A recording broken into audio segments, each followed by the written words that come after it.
Right, so it's time for today's story. And if you remember yesterday, Roman had an unexpected guest, and Jane came to see him, and he was wearing his postman Pat pajamas. So, this part of the chapter is called A Complete Pig. Mum came back in with some plates and a cardboard box of doughnuts. Oh, this looks nice, said Jane, reading from the box.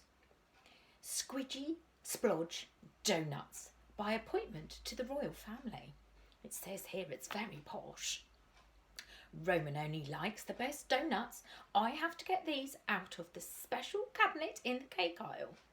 Has a screaming fit if I buy the own brand ones, said Mum. Don't you, my little prince? Oh, don't we all get embarrassed when our mums call us little prince, little princess? Screaming fit? My little princess? Oh, could this day get any worse? And don't ask me about what he did when I bought a lemon-flavoured one by mistake, said Mum, as Jane examined the box and licked her lips. I ground my teeth together. Doughnuts are like people. There are lots of different types. Some are amazing, some are just okay, and some are just disgusting. Lemon-flavoured doughnuts are definitely disgusting. I happen to agree, I have to say. You can't beat a good jam donut. Only a complete idiot would like a lemon donut. Imagine biting into a donut expecting delicious raspberry jam or strawberry jam and getting a mouthful of sour lemon curd. Oh, yuck. The raspberry jam's the best bit. Liking the lemon ones is the same as saying, oh, I love watching football. But only when there's no ball and no players and no pitch. Hey, look, said Mum, pointing to the box. There's a competition. You can win a year's supply of doughnuts. All you have to do is text that number and... You know what, said Jane suddenly. I wonder what the doughnuts taste like. Shall we just, Her voice trailed off and she nodded towards the box. I tried to raise an eyebrow, but my face was still too sore and too swollen and nothing moved. Oh, of course, said Mum. Where are my manners? I'll pop one on a plate and... Oh, you can put all of them on a plate if you like, said Jane, laughing a bit too hard. I like a girl with a good appetite, said Mum, smiling. She looked surprised, though, as she opened the box. There's only one left. How did that happen?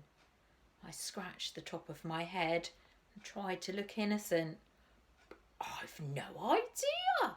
Maybe a cat got in or something. Oh, well, said Mum.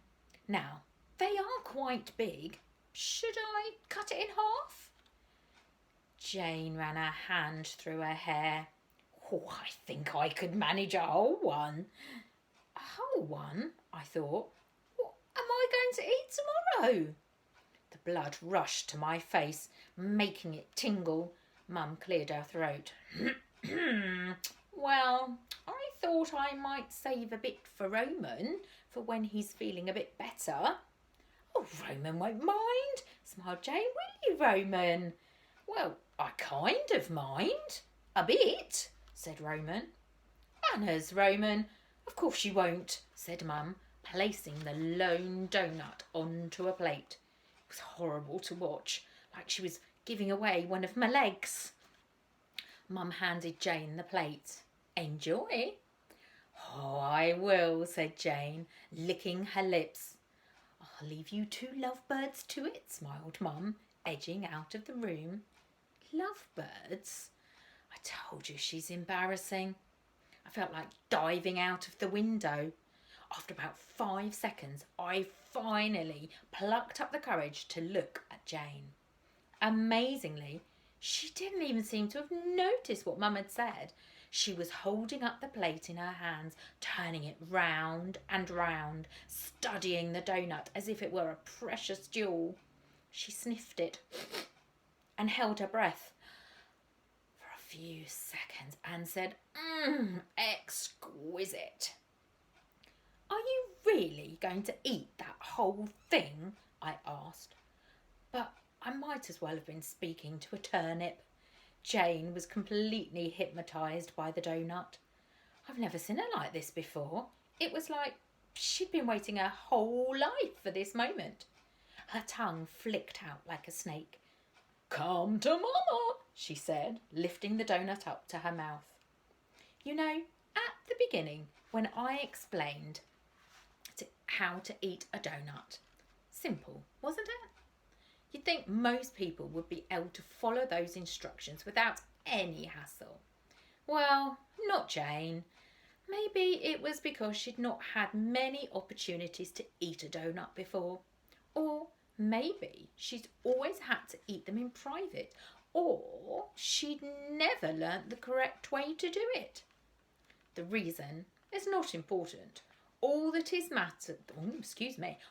that matters is that what she did next was utterly disgusting. First, Jane squashed the doughnut flat and licked up the splodge of jam that oozed out onto her fingers from the hole at the side. However, it was much worse than that.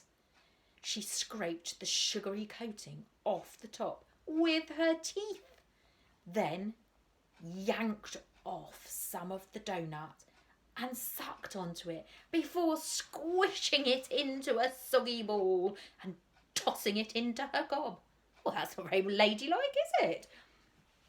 I looked on in horror as she shoved the rest of the doughnut into her mouth and savaged it like a bloodthirsty hyena. She was making all these noises and smacking her lips together. My girlfriend was a complete pig. This was a terrible surprise, like finding a frog in a can of lemonade or buying a cool pair of trousers and learning that they wanted to murder you. Do you remember at the beginning of the story he wasn't happy with his trousers? Jane swallowed hard and let out a little burp and then giggled. She put a hand over her mouth and it had taken her about 8 seconds, just 8 seconds, to demolish the whole doughnut. Oh, thanks, Roman, she grinned, displaying lumps of chewed up dough between her teeth. You can definitely get me more of that, boyfriend. For the second time that day, Jane leant in and pecked me on the cheek, gave me a little kiss. I got goosebumps up my arms, but not in a good way. They were like the kind of goosebumps you might get when a rat runs over your foot. I wiped my face. Right. Gotta go, she said. Mum and Dad think I'm at Rosie's house. She lied to her parents? That wasn't like Jane, was it? The doughnut had turned her into a pig and a liar. Anyone would think she only came over for the doughnut, I thought, trying to put my best jokey voice on. I said it out loud to her. Of course not, Jane laughed. Don't be silly. As if, what a thing to say. There was a bit of a pause. Are you sure there aren't any more doughnuts? No, I said.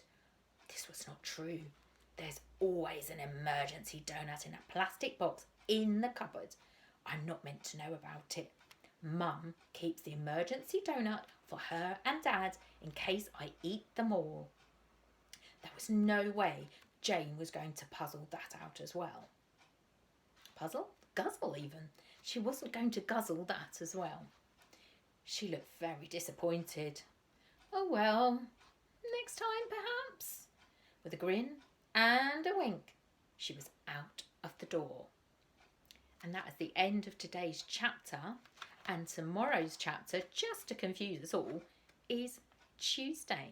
So I will see you tomorrow, ready to read the next chapter. Bye.